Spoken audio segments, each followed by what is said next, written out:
Welcome back to another episode of Key Factors Podcast. I'm your host, Mark Jones, and we are powered by ReviewMyMortgage.com, the largest index of mortgage programs nationally. And this is an episode that I believe a lot of us may not relate to, but definitely need to hear a little bit of this education.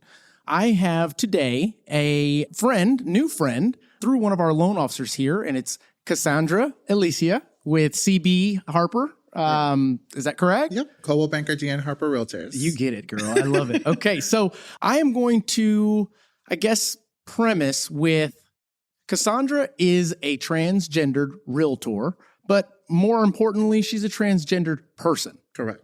I've been looking forward to this for quite some time because I've got questions and things of that nature, and I knew this was going to be fun.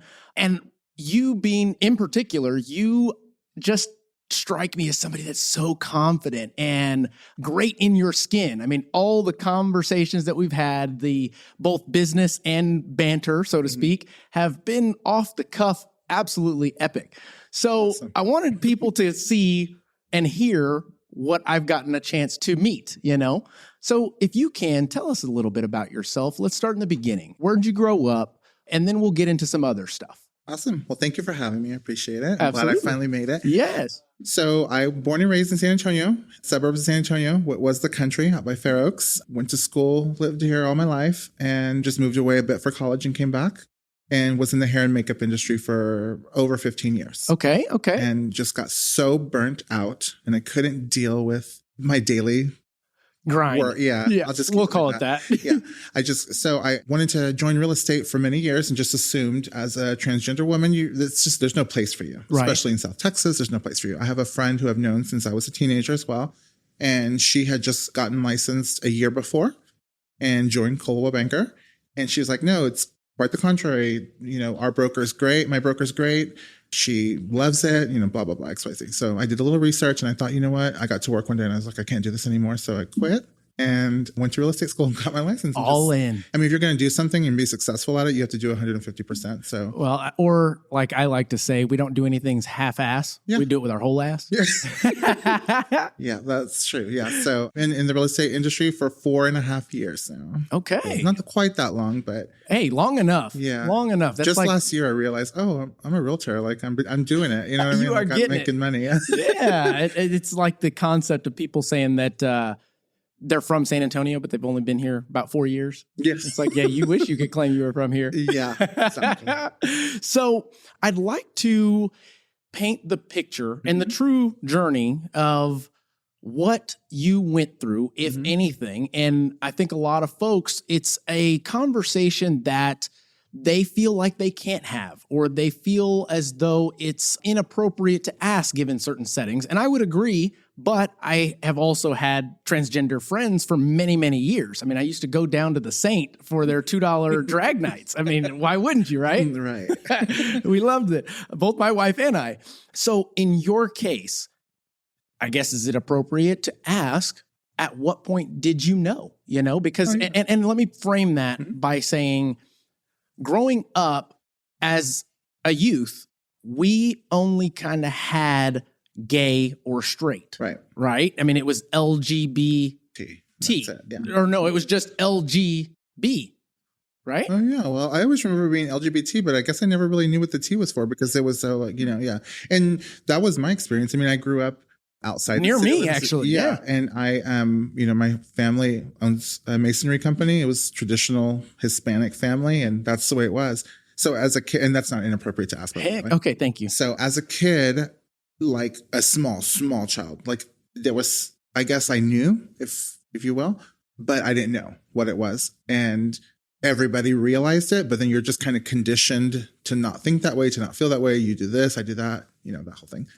So you just kind of suppress it as a child, which happens across the board, whether it's a transgendered man, woman, gay or lesbian person. That usually is the story from when they're a young child. And that's normal because, especially coming from a background like I came from, my family didn't know, or that, it's just the unknown. Sure. And ignorance, not in a bad way, just the unknown. So I went through life and increasingly became more and more bitter and rebelled and just did all kinds of crazy stuff because I just didn't know my place until I was in my late teens and a friend from high school took me out to the strip. Okay. And first night out, there was a drag show. That's right, y'all. We have a strip here too. It's like this big. Yeah. And then as soon as that first performer came on, it was a drag show, but she was a trans woman who did drag as a living. And it was like a light bulb went off in my head. And I realized, oh, that's what it is. Like this is an option. Yeah. And that's me. Gotcha. And it was literally like a light bulb moment. And from that moment, it was like, okay, this is my mission. This is where I'm going, because and everything. My mom even says to this day, like everything switched at that point. Like I just became like a lighter person, a personality, and I was happier, and I was no longer angry or violent and bitter. Yeah. Super bitter. Yeah. I get it. And that's something that obviously we can't control. We cannot control how we were born, all those good things. Right. But I believe now with technology and resources and things of that nature, we can now become who we were intended to be. We can go a long right? way. You can go a long way. You can go a long, long way. So that being said, and how old were you again when you made that discovery? About 19? I was 17 when I realized it. Okay. And months into my 19th year is when I transitioned. So I transitioned, 26 years ago? I'll be 46 in June. Getting it. That's awesome. So in that transition, as you got older, you mentioned you went through college. What was your experience like then? Were you going through college as a transgender, or were you going through college trying to still kind of evade what the world viewed this as? I had transitioned already, but it was the early years, and the early years are always a little rough sometimes. And it takes a lot to become this. So I, didn't have a lot of money. So my look wasn't as polished. We'll say that. Okay. So it was a difficult run. I gotcha. And I went to school in San Marcos. So Texas State. Well, it was Southwest Texas. Southwest Texas. Okay. Yep. That's how long ago it was. But yeah, so it was an experience, but I was just blind to it. I was just going through the motions and just trying to get by. And I soon learned to just be, or have an attitude of, who cares? Can I cuss here? Hell yeah. Who gives a shit? Yeah. Sorry. My mouth. Absolutely. So I was like, who gives a shit? Like, I'm just going to do what I'm going to do. And I just kind of throw caution to the wind. And, Now, when that happened, and I'm very curious, there's plenty of things that we're going to get into, and we'll definitely talk about real estate towards the end here. But there's some things that you have allotted and given me the opportunity with the confidence that you bring and the comfort in your skin, as we mentioned. Do you believe that that is something that each person obviously has different journeys? Each person comes from different backgrounds. Your parents being so supportive of this decision, did that help in your future journeys? 100%. I can imagine so, yeah. Parents and my entire family. One of the first times I spoke about this in like a real estate setting like this, I mentioned that it hadn't not been for that, and the people in my position that don't have that, it completely would have changed my trajectory, and it changes everyone's path. If you have the support, it just opens a whole other world of doors that you don't realize at that time. And if you don't, you have to do other things to survive. And so, yes, I had my family's support. My mother was probably the most resistant, but not horribly. She just didn't want to see me before I transitioned. I was just going out, dressed in drag, if you will. Sure.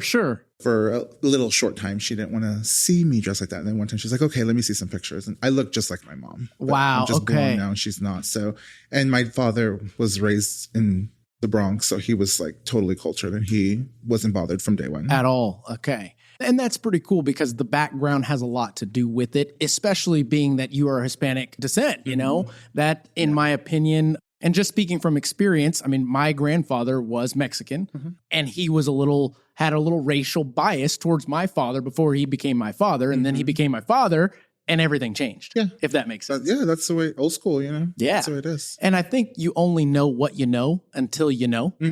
Definitely. Yeah. I've come across a lot of that. People have a perception of someone like me. Yeah. And then they meet me, and soon I feel, just because of the way maybe I enter a room or however I conduct myself with each individual, but I notice people tend to quickly let their guard down and forget about that aspect. And then they just get to know me. And I hope I get to change a lot of people's minds on what a trans person looks like. Sure. Because it's just like every other person. There are many different types of us, Absolutely. We do different things, and we look different ways, and we live very different lives. And, this is what it is. It's just because it's 2022 and social media, technology, TV, and the good and the bad, and you see so much more of it. So people are becoming more accustomed to it. And at the same time, people have more of an opinion. Sure. Rightfully so. Yeah, I mean, yeah. everyone has their right to. So you mentioned something that I want to kind of dig in on just briefly, but you mentioned the perception up front that people have. That being said, what do you believe the perception is? And I can't say by the masses because we only know who we know, right? But in your experience, what do you feel the perception is up front, typically, if somebody doesn't know you? And we'll talk about back then and we'll talk about these days. Okay. Because I would imagine they're a little different. Like with me personally. Sure. Yes, just you. Yep, just you personally. Now it's, I feel people don't know how to like space me or judge me, if you will, until they speak with me a bit. And I always get the, what do you do for a living? You know, which is understandable. And, I'm always dulled And why up, let me ask you, why do you think that they ask that type of question? I think they're curious to see how I became this, Yeah. Like it's, And that's the reason why I asked that is because I think day one, you and I hit it off. You were in Jody's office. I came in and there was zero judgment, anything up front. It was, I think you cracked a joke. I laughed. I threw one back at you. Yeah. And then the rest is history. That's pretty much my MO right there. Absolutely. So I almost feel as though, and you can correct me or guide me, what have you, but I almost feel as though transgender have this instant feeling of what they think people perceive Probably. versus what we're really perceiving, and we're relying on you to bring the guard down. Does that make sense? Yeah, probably. And I think everyone handles it differently. I always try to, I have a good friend. Her name's Jamie. She's the one who brought me into real estate. Matter of fact, I was reading an article earlier, and there's some stuff that I want to talk about from her. It was her. I'm reading the thing, and I'm like, oh, snap. These quotes are from Jamie. And, okay. She's done some, I try to get her to come in with me, but she's like, you go do it. That would have been cool. Yeah, we'll do another one. So I always tell her, like, I belong everywhere. Maybe it's because where I was raised and I grew up with a different type of people than what my family was. And I just learned how to place myself in different circumstances. So I belong everywhere. So I just walk into a room and let people know, like, sorry, I'm here, bitches. Yeah, exactly. So matter of fact, I think that's one of the things you said. like, I'm here. So I think that helps me. So I have that mindset, and it helps me take my guard down a bit as far as what I think people are thinking or how they're judging me. But it's natural, especially for a trans person, to think that because, now it's to the point that I just don't even realize it. Like, I forget sometimes, and that's why I mentioned that, is because, and no, we're not going to fix the world today. No.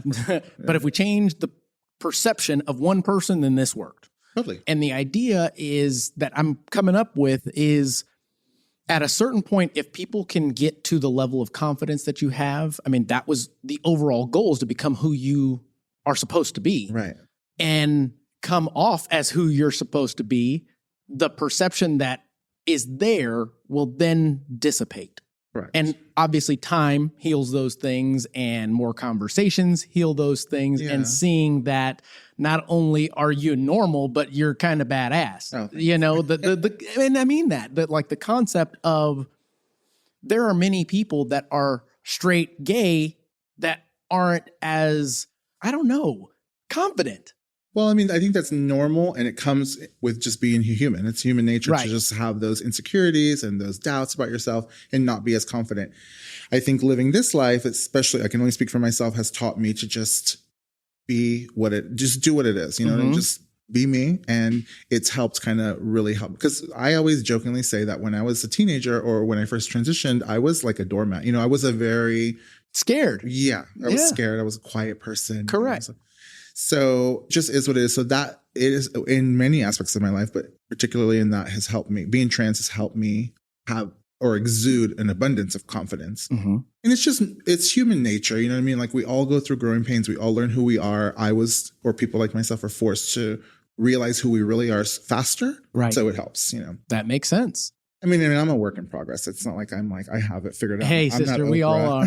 We all are. Truly. Yeah. But yeah, that's kind of what it is. I just don't. Go ahead. No, I was going to say something bad, but Go ahead. I have a mouth like a sailor. I was going to say, I just don't give a fuck. Like, I'm just who I am. And I'm successful at work because of that, because people who are attracted to my energy and love me and all that will use me and refer me. And I'm not going to change everyone's mind. So people who don't particularly care for it just don't use me. And that's cool. Like I have a total respect for that. I'm not going to win everybody over. And truly speaking from someone that is also very confident in who they are, I feel the same way. Doesn't matter the gender or the category. Yeah. I don't care. It does not bother me. And if you're not on the same level of goal and where this meeting or interaction or things of that nature as me, it is what it is. It is what it is. I don't need to go and cry about it. I don't, hey, didn't affect me, move on type situation. Right. But I want to go to a piece of an article that your friend was actually in, and we'll go into that when we get into the real estate stuff, but this does talk about real estate. Okay. And it mentions here, with so many people involved in these sales, from real estate agents and lenders to title insurance companies, many transgender people worry about them opening up themselves to discrimination. And then it goes on to say about 44% of transgender individuals said that they had either experienced or suspected that they were victims of discrimination, according to the recent Realtor.com survey of more than 1,500 members of the LGBTQ community.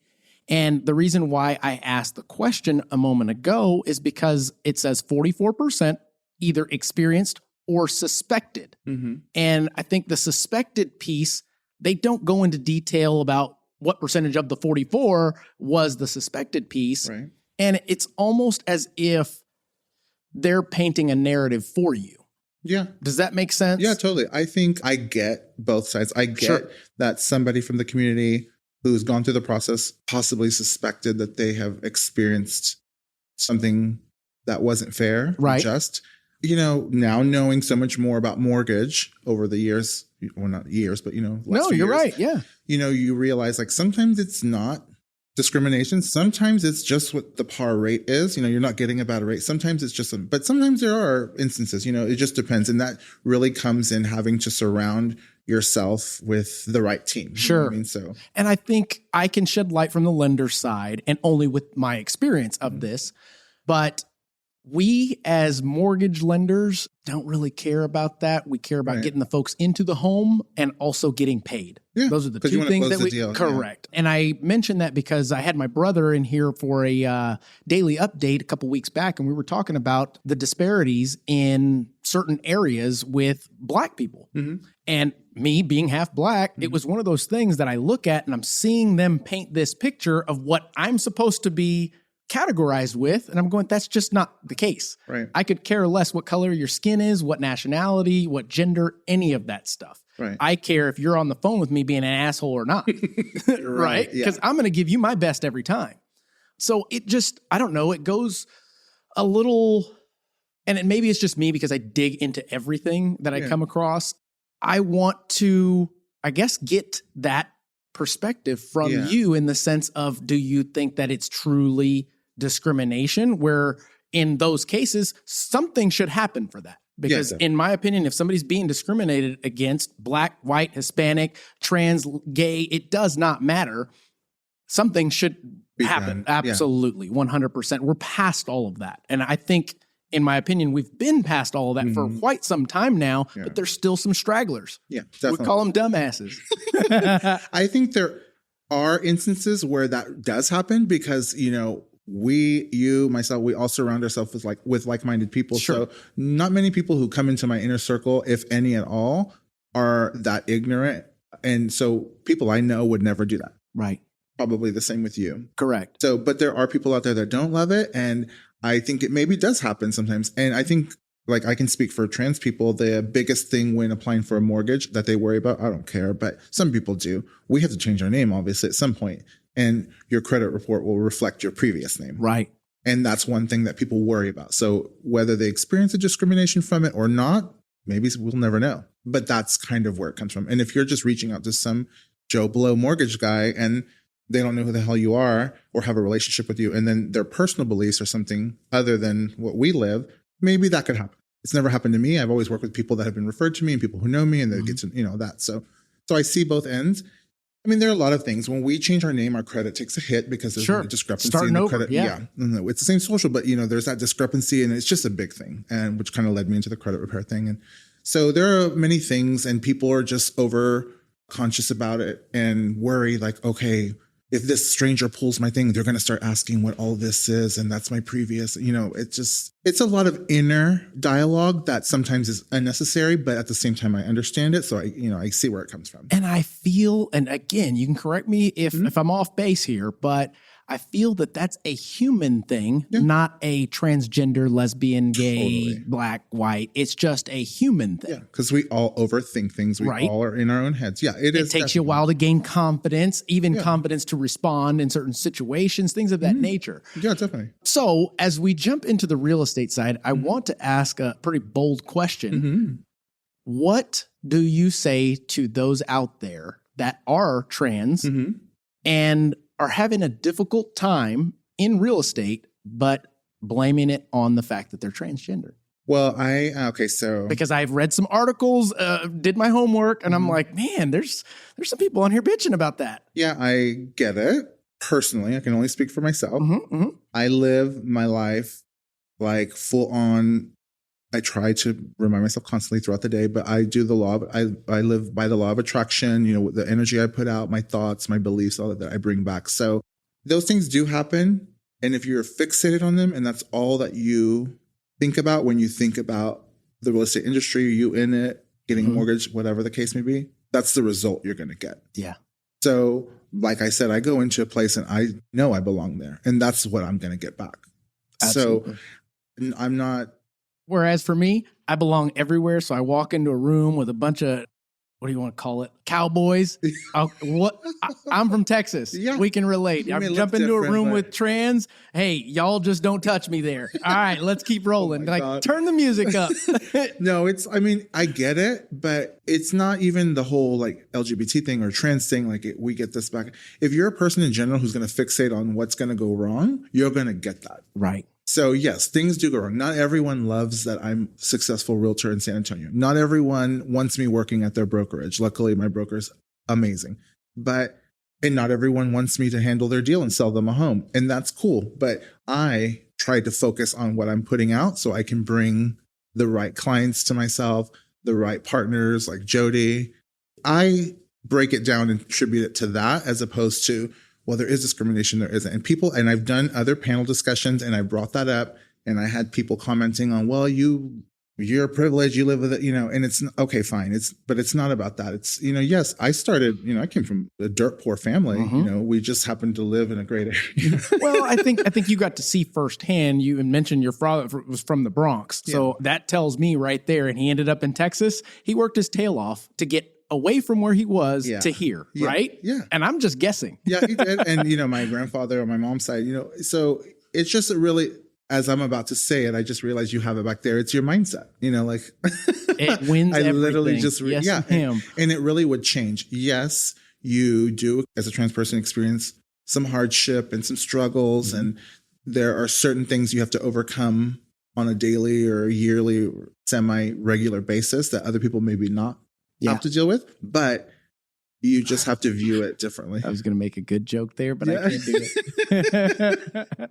Once a month. Once a month type thing. It ain't happening. Lucky you, huh? It's not. Yeah, I love it. So I want to transition to the real estate side of things.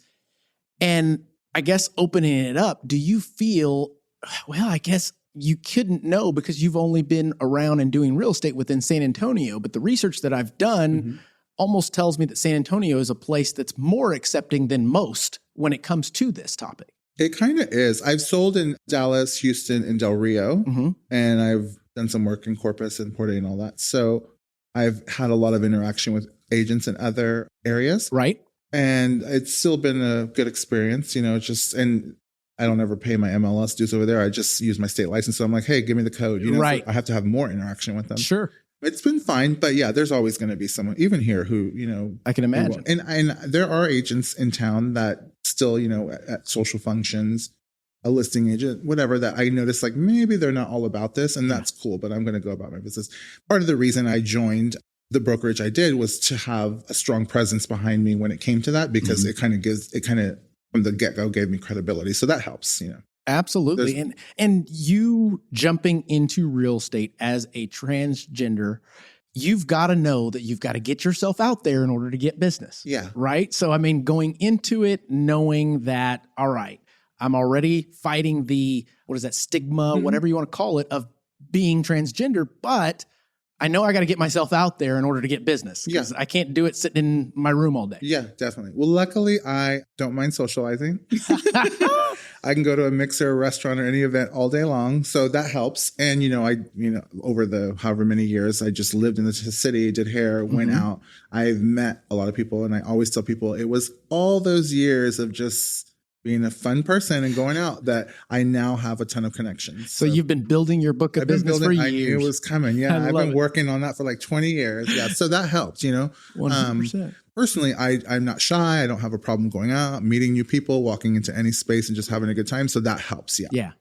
Well, I mean, as you got into real estate, and we already talked about why you got into real estate, but really, why did you get into real estate? Was it what you saw others doing, the money that they were making, the lifestyle? What was that? Yes. Because you already knew hard work. As a hairstylist, and I've known many hairstylists personally, that's hard work. Yeah. Typically, you have your own booth that you pay rent to the actual facility. You've got to take care of your own hair products, everything, utensils, the whole 9 yards. Yeah. And for a short period of time, for 3.5 years, I owned my own salon. Okay. Gotcha. And then after that, stayed in the cosmetic industry. And then, I knew hard work and I love it. I'm a hustler. That's just straight up, and I love real estate. Probably part of it was what everyone says, like, I love house. That's really not the job, but I do love that as well.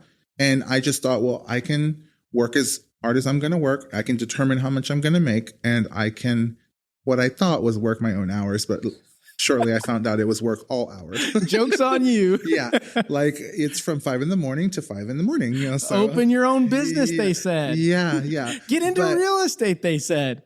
But I wouldn't change it. I'm shocked still that how much I love it. I don't mind when I get woken up by a text from a client, and I'll work all night long. I can work from home if I have to. I don't wake up looking like this, obviously. So I can still work as soon as I get up and have my coffee and do my thing. And all my clients have been on a phone call in the shower with me, so this is what it is. I got it. I love that. I got into it just to run my own life and determine my own destiny in this, Now, let me ask, when you got into this industry, did you have a plan going in, or were you flying by the seat of your pants like most of us? Yeah, totally flying by the seat of my pants. I was still not aware of the reality of it. So I thought, I'll get clients. I'll do this, sell.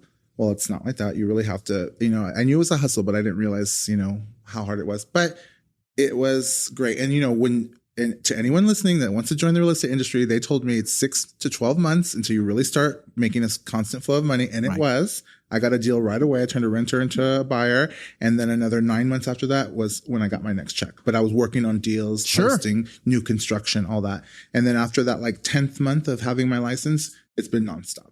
Increasingly growing. That speaks a lot about your character and your tenacity to want to succeed, in my opinion, because many in this industry, starting off, both from the lending aspect and the real estate aspect, can't go the 6 to 9 months without the pay or give up after the 6 to 9 months. Yeah. You have to go all in. And you do unfortunately have to either go in debt or have a means to survive. Yeah. That was, for me particularly, it just happened. Some things happened and it worked out and I was able to financially continue. So it worked. But it's a lot of hard work. And there was, my outlook was, there's no other option. Failure is never an option. Right. And this is what I want. So I have to do it. On those times, there were times I'd sit there and think, damn, can a bitch get a deal? You know what I mean? I get it. Yes. But, just wake up the next day and keep going. We still think that, we do. All these we buyers sure do. And a couple especially in a market that we're in right now. Oh my goodness. You got any listings? Just get a deal accepted is what I'm saying. That's so true. All these offers and they're all getting declined. And I don't want to steal the thunder. We'll talk about current market because I want to get your opinion and your aspect from what's going on in our market today, but not just yet. Okay. So you already took us past, once you started, didn't really have a plan like most of us. utilized your said book of business, which is the people that you had been in contact with for many years. Mm-hmm. And in my opinion, that was the best use of that plan because those people actually know you. Mm-hmm. They know that you're fun. They know what they're going to get. They know what to expect if Right. they're going to work with you. Right. What about the people that you don't know? And the reason I say that Mm-hmm. is I truly believe that if we only did business with our friends, we'd only be broke. Yeah. Now, that totally. doesn't mean that once we do business, we can't become friends. Right. Right. But Yeah, notice definitely. that acquiring the new business that we don't know, that is the key to anything sales oriented. Yeah. Doing business with people I don't know isn't as unfiltered. I agree. Yeah. It's a little bit more family friendly, but but those people that I meet in via referral or in social settings or whatever the case may be, they get more public version. More of you. Yeah. They Get the whole thing. Yeah. I'm still myself with people who I don't know. And I'm professional when it has to, when Absolutely. I have to be. But I just let loose a little more with my friends or people that I've known for a while. But usually if they're not referred to me, they don't know the whole situation already, which I have had many of because my company deals with a lot of rentals that we try to turn into buyers, Yeah. the whole thing. And a lot of them are military. I've done a lot of deals with the people not even being here in videos, and Mm-hmm. my voice isn't my favorite. So, I have to do videos. It is what it is. But I think I quickly just try to give them me and what we're working on, Mm-hmm. and they just kind of forget about it. I just make that happen because Yeah. I'm not going to give you the option to focus on one thing because we're here to do this. That makes perfect sense. Mm-hmm. That makes perfect sense. So as I was reading this article earlier, and I don't know if I can find the piece where it is quickly. Let me see here. As you mentioned, this talks about legally changing your name, how it's difficult in going through that process.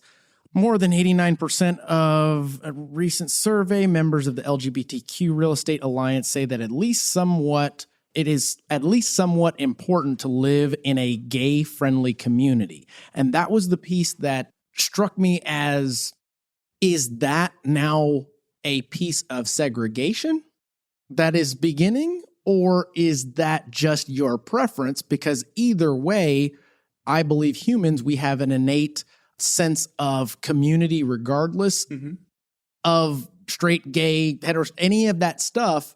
It almost has to do with like-minded, regardless, like personalities, cultures, things of that nature. So I use the comparison of, let's say we put 100 men in the room. You'll start to see a divide between races. Or if they were all the same race, you'll see a divide based on age. If they were all the same age, you'll see it based on what they like to do. It's just innate in us to start, like you said, law of attraction. Mm-hmm. Yeah, Right? definitely. And birds of a feather, you know what I mean? So a lot of people in the LGBTQ community do prefer to live in areas that have a large population of the community. Mm-hmm. And I understand. And, it just depends on the age. But that being said, I prefer suburbia, I grew up where I grew up. I'm building out in Bernie. So not everyone does. It just really depends on your lifestyle. But I do get that desire to want to live around people because you don't have to worry about who your neighbors are. You don't have to worry about, people get political with it too. It's just, there's many layers to that. Right. And I understand it, but not everyone's like that. And I would say 60%, 60% of my clients are of the LGBT community. Yeah. And good handful of them do not live in what I loosely refer to as the gayborhood. And that's awesome, the gayborhood. So, and that's what I figured, but I didn't want to assume. I really don't like assuming anything, especially responsibility for the things that I say. But I feel as though we're transitioning into a cater to us because, whereas anyone can do that. Anyone can say that based on their differences. Right. I think it just depends on the person or the group of people themselves because, you always have extremists on both sides and people who kind of live in the middle. So that just is what it is. And, in San Antonio, it's cheaper to live in some of the suburbs, not all of them. So a lot of the people aren't going to live by Sac or by downtown because it's too expensive. So that kind of takes people outward a bit. So that has part of it. I'm laughing because you said that so confidently and so quickly. Is there already a gay community area in San Antonio that I don't know about? Yeah, it's like, oh, wow. Okay. I mean, what we consider it. I'm old school, but yeah, I mean, anything from 35 by downtown north of it up to Hildebrand, maybe a little bit further up between 10 and 281. Like that's what us old school queens refer to as the neighborhood. I love it. I did not know that. Yeah, but it makes to the sense gay once you start bars. seeing the rainbows and unicorns. Yeah, and it's good.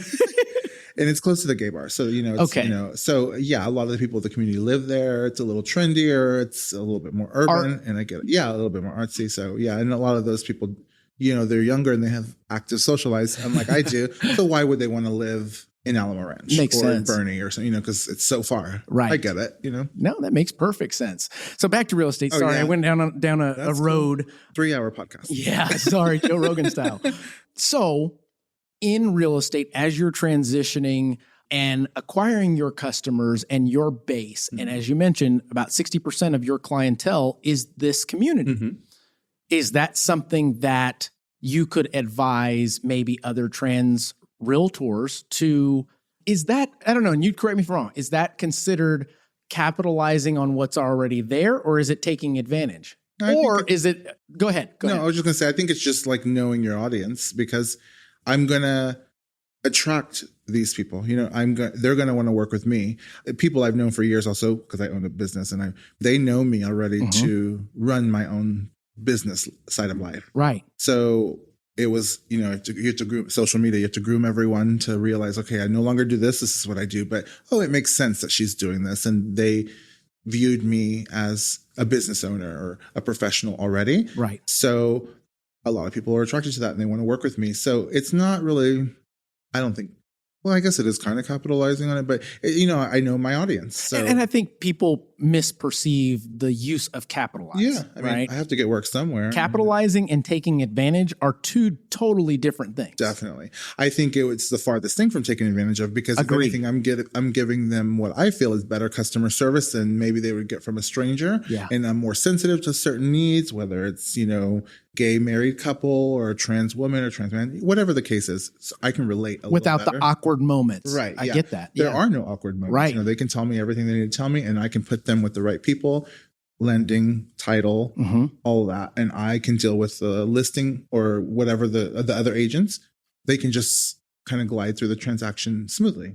It helps, but I don't think there's anybody as far as the taking advantage of, I don't really think that's a thing with anybody who is in my position. I agree. I guess I'm taking advantage of the opportunity, but not of anyone. Not even. Yeah, not even. And the reason why I asked that is because I've been hiring a lot of new to the business loan officers in the new business plan. And I've been preaching it for many, many years. When you sit down to work on your business initially, you've got to determine what your target audience is and what you want your target audience to be. And if your current target audience, or who you feel like you can relate to right out the gates and who you're going to seek out to relate and get over that hump to start getting your business going, if that is okay with you, fantastic, grow it, go 100% in. But if you want to elevate to a different dynamic or a different group and then move on to another group, so that way in the end you can say, I help everybody, right? You've got to determine what that target audience is, right? And I believe in your case, I'm not going to say it was easy, but it was definitely an audience that was there, a community that was there, that you saw a need, a void that you could fill and be that person. Definitely. Yeah, 100%. Because, and a lot of people I've worked with didn't ever think that they could own a home or buy a home, or didn't even think that it was something that was for them, like, oh, that's for regular people. And let me tell you, that's like, I don't know, 80% of Americans. I guess you're right. Yeah. Yep. So, my mission was like, look, I'm going to start a new career. I'm going to kick ass. I'm going to make a lot of money because I have expensive taste. And I'm going to help these people realize their dreams. And if I can, if they're on the same page, I'm going to help them even grow their portfolio so that, and I tell my younger friends or clients, like, when you're my age, and I'm not old, but I have friends in the mid 20s, 30s, mid 30s, and they never thought about buying homes. And now they're buying 2, 3 multiple homes. Yeah. Yeah. When you retire, you're set. You know what I mean? So that's really what I'm trying to do. Like, everybody come up with, like, absolutely. And once some people realize that, they're like, oh yeah, that makes sense. And, some people aren't as risky as others when it comes to taking, financial risks, but whatever they're comfortable with, I can help them get there. Absolutely. And I think that it's important if those of you that are listening and maybe a part of the transgender community think that we're taking what I'm saying in regards to utilizing your target in your community to grow your business. Literally, you 100% need to know your shit too. At the end of the day, it's not enough to, hey, come use me, I'm transgendered, and you are able to put a bunch of marketing dollars out there to give the perception. You've got to have the knowledge, the know-how, the work ethic, everything else behind that, or else it's kind of short-lived. Yeah, for sure. Definitely. You have to do well at what you're doing. So yeah, the hard work has to go in on my side. I have to learn, continue to learn. When I first started, a veteran in our office said, she's now been with us or with the company for 36 years. And she's like, learn something new all the time, still continue to learn. And so I have to keep that mindset because there's always new crap popping up, So if I don't learn that in order to service my clients better, what's the use, That's right. Yeah. And the concept is always learn or always be learning because the world will never stop teaching. Correct. It's just one of those things, putting yourself in situations kind of like this. Yeah. Is this your first podcast? No. Okay, good. You're super comfortable. I don't mind running my gums, flapping my gums. That's awesome. I love it. So we've talked about quite a bit, and now I want to ask if there is or has been any situations that have put you in a spot that you felt discriminated, that you felt maybe you could have gotten that deal or that transaction, but you felt a bias or anything like that. And your answer is going to be different than many out there. So I can honestly say you don't speak for the transgendered community, you speak for you. Correct. Yeah. Or like if discrimination regarding myself, not so much as far as deals go. I feel when I've been in certain professional environments, conferences, things like that, if it's not LGBT related, there are some people who, like I said, don't care for it. It is what it is. Too bad. You know, when it comes to deals, I personally feel like I've lost probably one, maybe more, but there's one specifically that I always think back to. Married couple who moved here from California. One was from here and we were buying not in the city, a little farther out, and everything was accepted and good to go. And then day and a half later, everything was like, oh, forget it. We're not going to do it. But it's a VA loan. So both names are on the. Gotcha. And I just feel like there was something in that they didn't want to accept that. Gotcha. I could be completely wrong and I could be crazy and it could be just, overthinking it. My clients, I didn't say anything to them about it. A couple of days after, we continued to search and they felt the same. But we could just be making this shit up in our mind. You know True. what I mean? 100%. Yeah. But you are, and I think every human, every U.S. human is entitled to their opinion of things. Yeah. Opinions that's a tough topic. Opinions are opinions. Yeah. And you never know. I mean, who knows who was on the other side of that? Who knows? We may just be crazy. They may have gotten a cash offer. It just is what it is. My instinct told me that what I'm feeling was it, but you never know. You never know. Yeah. So I guess like flapping my gums, long story short. Yeah, I don't mind. There's not really anything I can specifically think of I say like I run across discrimination a lot, but that goes back to me, going out every day saying, not that I'm not going to run into it, but I'm only going to run into good circumstances. I literally drive through when I'm by myself starting my day, like only good and positive occurrences today, only good and positive energy, only good and positive people in my space. So like I'm chanting that the whole time to bring that to me. So I attribute my good experiences to that. Okay. Especially when I'm having a shitty day and I'm like, ugh, and I start thinking like normal, you're right. Like, I can't stand that. What the hell, Wait a minute. So you're saying you have shitty days? Must be because. Because I'm human. Yeah. So, you have to talk yourself out of that. It's just normal. Mindset. So, yeah, exactly. Yeah. And look, every now and then, if I'm having a really stressful day and I'm just like, I give myself a few minutes just to be like over it. But then I got to just get out of that because I'm not going to get anywhere. Yeah. I have people depending on me in a lot of ways. So there's no option. I have to succeed. I love that. That's right. There is no option. I will persist until I succeed. Exactly. Yeah. So let's talk about the current market. What the hell's going on? Dude, I mean, can everyone please everyone listening, list your house, please. I promise we'll find you a place to go. I swear. I have friends that rent apartments. I can get you in contact with builders. Like I don't want to say I cannot see. There we go. It has been a challenge to get some deals accepted. Right. And even with a well-qualified buyer at a good price point. But it's just because in certain niche pockets, there are extra lack of inventory and an abundance of buyers. So, everyone's chasing that same house every weekend or, multiple times a week. So it's a little difficult. It also comes to having a little experience. I feel like I kind of know, well, not everything, but I kind of know maybe what it'll appraise for. So how much can we go over? Right. And I have an idea of the right amount of overage we should offer without being ridiculous. Is it going to be 15,000? It's going to be 50,000. And still trying to get it to appraise. And it takes a lot with the client because sometimes the client doesn't want to overpay that much. So I get that too. But the market is just crazy, which is great because we have a lot of work and eventually everyone will find their home. Right. But it's a daily. It's tough. It is tough. And we're seeing it on our side as well. Lack of inventory. I can honestly say that rates are not a deterrent right now. They're still good. Yeah, we went up. Absolutely. We're able to articulate to our borrowers the bird's eye view of what rates were and what they are now, and how, me being a millennial, I've never even seen above a 5% interest rate, which that's strange because they were historically higher than 5 longer than they have been lower than 5. We've had a lot of, I don't know, I call it look over here situations in the past 10 years or so. Conflicts abroad, coronavirus, crash of 2008. I mean, there's just so many things that we've already weathered. And now here, Texas, in my opinion, is one of the fastest growing. Values are increasing, have never seen what going backwards looks like in our values. We've got plenty of land available. We just need more people to develop it. We need more flippers. We need more builders. Yeah, definitely.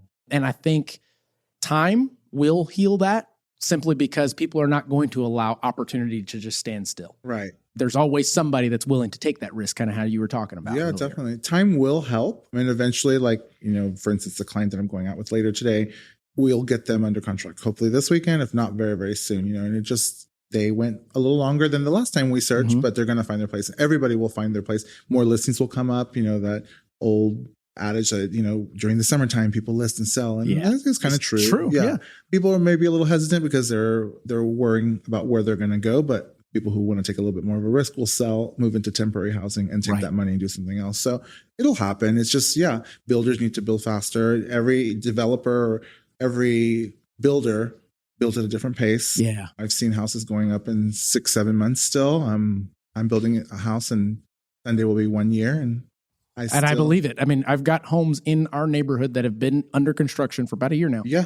It just depends on, there's a lot of factors, but I'll have another 6 months and I'm sure those homes will go about a year and a half or so. And it just is what it is, but it's all a good thing. I think, the challenge, the frustration, the anxiety, the stress eating.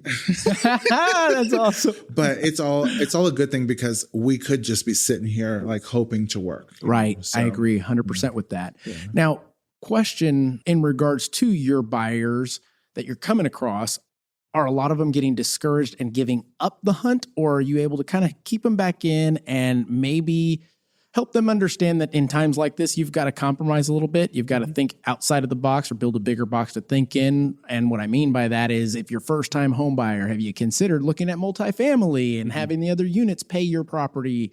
I mean, there's so many other options in regards to that. Finding a home and renovating it to move in. Are you having those conversations? Yeah, definitely. Yeah. Yes, they all get discouraged. I haven't lost any to it. Maybe one, but it had some other things that affected that as well. But, it's just take a step back. Let's have a conversation. Maybe let's expand your search a bit as far as the area goes. Let's look at back on market. Let's look at, if you're a conventional loan, homes that don't qualify for FHA yet because an iBuyer program bought them and flipped them and it's too soon. Let's talk about an older home that you can do XYZ later on. So it really, a lot of the time it's just taking them out of their little bubble a little farther and we find something. But yeah, and every person's different. And, sometimes I always tell my clients, if you want to take a break, we don't have to meet up this weekend. Let's chill for a bit. If you want to go out of town, do whatever. I'm tired of dealing with you. I'm just kidding. Waiting for gas prices to go down. Right. But, so it is what it is. And some people find their home sooner than others. And just even with new construction, when I first started, I was a new construction queen. It's still hard because it's we have these houses only. They're months out. Right. cool, my client will think about it. We go back like, oh, they all sold. Like, oh, shit. Mhm. Well, okay. So, even in that, it's a good problem to have, I guess. It's first world problems. That's a great way to look Yeah. at it. It truly is. And it I don't know, gives me a bigger perception of you personally. I already had a very high regard for you, but it shows me that you are a professional. You are an expert. You know what you're talking about. Your true goal is to help those customers get to understand the value of actually owning a home versus not. And I have, I guess, God, in any way you let me know how I can help in that regard. I know you and Jody are kicking tail, and I love it. Yeah. And I would love to see more of a, and you already do, but owning the community. Like, go get it. Yeah. You know? I think had we met 2.5 years ago, you would have seen that because it was before the virus. And so it was always a mixer, a networking thing, an event, a volunteer. And that shut it down. I feel like everything's been back because I still have to work and I've been out in the world continuously. But now that life's coming back, even with these high gas prices, there'll be a lot more of that. So hopefully you'll see a lot more of that as well soon. And if this pseudo winter would go away, it would be wonderful. Yeah. Well, I guess my final question would be, do you feel, because after having this conversation, you are even more confident than most of the people that I deal with. And that's a great thing, by the way. I'm very confident, and people call it cocky. And it's like, no. I'm very comfortable and confident in my skin. I like putting myself in uncomfortable situations so I can grow and know and understand. But there are a lot of, I guess there's a lot of narrative of folks that are fighting for what you currently have and what you're doing as a transgendered person, right? What are your thoughts on that? Truly. And you can only speak for yourself, but what are your thoughts on that? Well, that's a mix of emotions. And do you want me to kind of, for me in particular, without getting political, there is a large narrative, like I mentioned, of the Black community being still held down. Right. I call BS. In my opinion. Are there situations? 100%, but they're situations. It's not a mass type situation. And when I hear those things, I say, you know what? Let me fight my own fight. Right. That's kind of where I was going to lead with it. I feel like, I can't speak for everyone else. I see the issues that lie within the LGBT community, and I understand, I'm empathetic with other people's views of what happens to them. I can't control what someone is thinking of me or what the world is going to do. I can only control how I'm going to navigate it. So my personal thought on that is you really just have to take life by the balls and just go with it and do what you're going to do. Yes, that shit's going to happen. But if you think about it and let it take control, it's going to take control. If this microphone wasn't on a boom, I would drop it real hot. That's awesome. That's kind of what it is in my mind. I get it. I don't deny that there are a lot of problems out there. Sure. There are a lot of problems. It's not my position in the world to try to change everyone's mind or do any of that. Yes, I have to do my part and I do what I do, but you can't focus on that because you will never be where you need to be. Or, if someone's trying to join this industry and they're focusing on that, it's not going to happen. You know what I mean? You're only going to attract those negative occurrences and you're going to continue to have those obstacles. And you just have to push through, So. And as I mentioned before, if we change the perception or mindset of just one person with this, I think it's absolutely worth it. Yeah, totally. And you know what? If someone listening to this still doesn't agree with my lifestyle, I completely respect that, but at least they understand. Right. Side of it. And it's about having the conversations. Yeah. Like, it's cool. You do your thing. I'm going to do mine. If we can just all coexist, whether we agree or not, I think we're winning. I'll go as far as to say, it's what we're doing. Yeah. That's what we're doing. So, KK, is there anything that you would like to tell our listeners in way of tips, tricks? Is there anything that you can tell our folks that they can take to the bank in cash? Yeah, call me and I'll sell you a house. Boom! That's funny. I'm just kidding. Truly, just like live your best life and be your true self. And do not care 1% about what anybody thinks of you. I know it's a little harder when it's family who doesn't agree or something to that nature, but you can only make yourself happy and you can only control what you think. You can't control what happens in the world, what the world does to you. You can only control your reaction. So if you have control of that, you're golden. Like, just press on. Kasandra, it has been a pleasure. I truly thank you for allowing me this time to peel back some of the things that most people think and are scared to ask. Yeah, it was a pleasure. This hopefully will go far with our listeners in regards to opening up their mindset. Maybe somebody listening to this transgender that thought or has been thinking about getting into this industry or even another industry potentially, and something was holding them back. Maybe this can provide the hope that they were looking for. You never know. Yeah. I hope so. So if somebody wants to get a hold of you, how can they get a hold of you? They can call me or text me at 210-831-5347. Social media, my first and last name is Kasandra with a K and one S. Very good. And I'm everywhere. Just Google me and you'll find me. Okay. Well, guys, as you heard it here, I think this is one of the most enlightening conversations that I've had in a little while. I'm appreciative of my guest. And if you're getting something out of this, please share with a friend. You never know who's listening, or you never know who needs to hear this. And you could be the person that makes that happen. So that being said, we will catch you on the next one. Thank you for having me. Absolutely.